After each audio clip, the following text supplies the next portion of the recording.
नमस्कार, आप देख रहे हैं पंजाब टीवी प्राइम। हिमाचल प्रदेश में चुनावी दस्तक के बीच एक तरफ जहां तमाम राजनीतिक दल चुनावी मोड में आ चुके हैं और सभी प्रकार की गतिविधियों के माध्यम से जनता को लुभाने का पूरा प्रयास कर रहे हैं, लेकिन देश को सबसे अधिक सैनिक देने वाले राज्यों में शामिल इस प्रदेश के पूर्व अर्धसैनिक अपनी अनदेखी से केंद्र और राज्य सरकार दोनों से नाराजगी व्यक्त करते हैं। अर्धसैनिक संगठन ने ऊना में अपनी नाराजगी को व्यक्त करते हुए एक रोष रैली निकाली। इस रोष रैली में अर्धसैनिक बलों की लगभग सभी यूनिट्स के पूर्व सैनिकों ने हिस्सा लिया। इन अर्धसैनिक बलों के संगठनों की माने तो देश के लिए सेना के समान ही देश के लिए कुर्बानी देने वाले अर्धसैनिक बलों की केंद्र और राज्य सरकारें उपेक्षा करती आई है। सेना और अर्धसैनिक बलों के लिए सभी प्रकार की सुविधाओं में भी एकरूपता नहीं है। उन्होंने सैनिक कैंटीन में अर्धसैनिक बलों के लिए जीएसटी लगाए जाने को एक गलत निर्णय बताते हुए इसे हटाए जाने की मांग की है। यही नहीं, अर्धसैनिक संगठन अपने अर्धसैनिकों के लिए प्रदेश में अन्य राज्यों की तरह एक अलग से कल्याण बोर्ड की स्थापना की जाने की भी मांग कर रहे हैं। पंजाब टीवी प्राइम के लिए राकेश राणा की रिपोर्ट।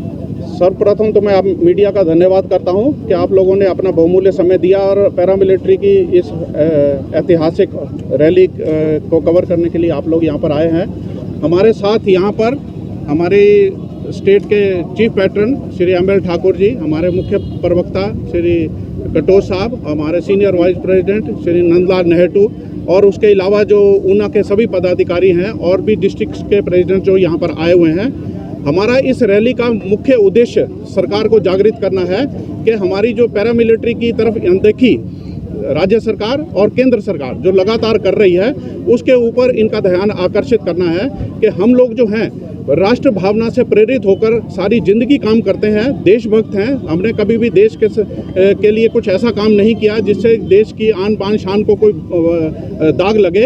हमने हमेशा अपने देश के लिए कुर्बानियां दी हैं, हमारे सैनिकों ने कुर्बानियां दी हैं और पिछले 30 साल से लगातार जो अर्धसैनिक बल है वो इस देश के लिए कुर्बानी देते जा रहे हैं। लेकिन हमारी सरकार लगातार हमारी तरफ अनदेखी कर रही है। उसको पुलिस के बारे में पता है, हम उसको सैल्यूट करते हैं। उसको आर्मी के बारे में पता है, हम आर्मी को भी सैल्यूट करते हैं, हम सबको सैल्यूट करते हैं। लेकिन हमारी तरफ अनदेखी क्यों, हमारे भाइयों की तरफ अनदेखी क्यों?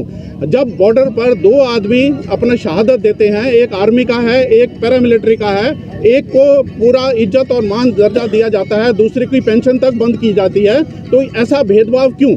क्या उसका परिवार नहीं है? क्या उसके बीवी बच्चे नहीं है? वो यंग विडोज और बच्चे कहाँ जाएंगे? असहाय होंगे। जीएसटी लगने के बाद हमारी कैंटीन व्यवस्था छिन्न भिन्न हो गई, बंद कर दी गई। तकरीबन मार्केट के रेट से भी ज़्यादा महंगी कैंटीनों में सामान आ रहा है। हमारे साथ ये खिलवाड़ क्यों? सीजीएचएस की जो व्यवस्था है, जो हमारा वृद्धावस्था में हमारा एक हक है, मूलभूत हक है कि हमारी जो है सेहत का सरकार ध्यान रखे और सरकार सबका ध्यान रखती है। तो हमारी सीजीएचएस डिस्पेंसरी सारे स्टेट में नहीं है, सिर्फ एक डिस्पेंसरी शिमला में खुली है। और आप ये देखिए कि कोई भी हॉस्पिटल हमारी स्टेट का ऐसा नहीं है जो उस सीजीएचएस डिस्पेंसरी के साथ अलाइंड है, लगा हुआ है। तो हमारे साथ अनदेखी क्यों है? हमारे स्टेट के लोग, दूर दराज के लोग, चंबा, पांगी, भरमौर और ऊना के भी आप रिमोट इलाके देख लीजिए, किन्नौर का, दुनिया भर के हमारे रिमोट इलाके हैं जहां हमारी परिवहन व्यवस्था नहीं है। हमारे लोग कहां आएंगे, कैसे करेंगे, कोई काम को कहां पहुंचाएंगे सरकार के पास, और सरकार के पास अपनी बात को कैसे पहुंचाएंगे? अर्धसैनिक बल के लिए कोई भी बोर्ड गठन नहीं किया गया है।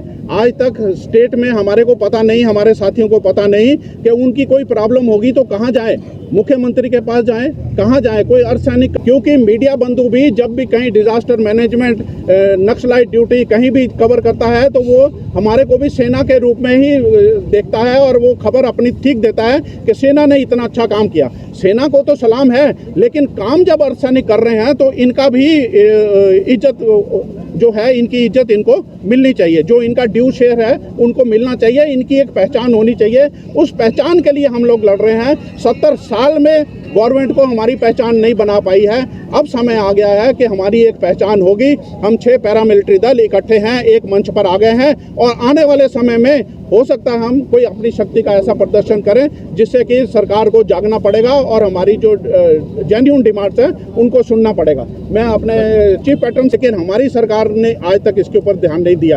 आप बताइए कि रिमोट आदमी कोई कहीं से उठेगा तो वो दिल्ली कहाँ जाएगा अपनी समस्या को लेकर, किसके पास जाएगा? कोई जरिया नहीं है, कोई सिस्टम प्लेस में नहीं है। तो जब कोई सिस्टम ही नहीं है, एनार्की फैली हुई है, तो हमारे जो सोए हुए शेर हैं अब जाग गए हैं। अब वो चाहते हैं कि या तो सरकार हमारे ऊपर ध्यान दे, नहीं तो हमको कोई ऐसा रास्ता अपनाना पड़ेगा जो कि संविधान के अंतर्गत रहते हुए, जैसे कि मुख्यमंत्री महोदय ने खुद ही अपने बयान में असेंबली में, हिमाचल असेंबली में बोला है कि जिसको पेंशन लेनी है वो इलेक्शन लड़के आए तो उसको पेंशन मिलेगी। ये अजीब बयान है जो मुख्यमंत्री महोदय ने दिया है, लेकिन हमारे सारे साथियों को उत्तेजित कर दिया है कि अब वो सोए हुए शेर हम सोए नहीं रहेंगे। आने वाले समय में हो सकता है इस इलेक्शन के दौर में भी आने वाले समय में आपको कुछ कैंडिडेट ऐसा मिले जो पैरामिलिट्री के होंगे, कहीं ना कहीं से स्टेट में खड़े होंगे और वो पैरामिलिट्री की इज्जत की लड़ाई लड़ेंगे।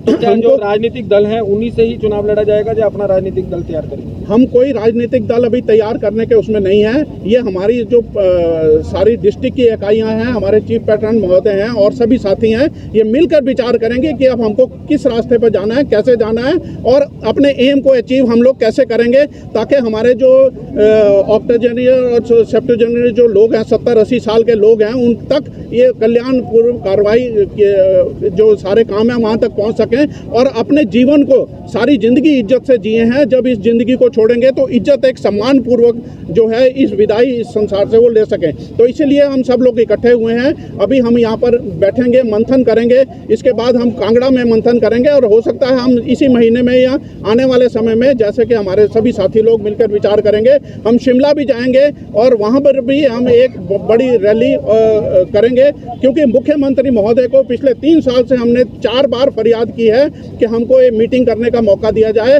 हमारी बातें सुनी जाएं, लेकिन हर बार हमारी बात को इग्नोर कर दिया गया है। आज तक हमारे को ना पूछा है, ना बुलाया गया है और जितनी भी लेटर हम देते हैं वो कूड़े की पेटी में फेंक दिए जाते हैं, हमारी तरफ कोई ध्यान नहीं दिया जाता। तो मैं मीडिया बंधुओं से अनुरोध करूंगा कि पैरामिलिट्री को एक पहचान जरूर दिलाई जाए, क्योंकि मीडिया बंधु भी जब भी कहीं डिजास्टर मैनेजमेंट, नक्सलाइट ड्यूटी कहीं भी कवर करता है तो वो हमारे को भी सेना के रूप में ही देखता है और वो खबर अपनी ठीक देता है कि सेना ने इतना अच्छा काम किया। सेना को तो सलाम है, लेकिन काम जब अर्धसैनिक कर रहे हैं तो इनका भी इज्जत जो है, इनकी इज्जत इनको मिलनी चाहिए, जो इनका ड्यू शेयर है उनको मिलना चाहिए, इनकी एक पहचान होनी चाहिए। उस पहचान के लिए हम लोग लड़ रहे हैं। 70 साल में गवर्नमेंट को हमारी पहचान नहीं बना।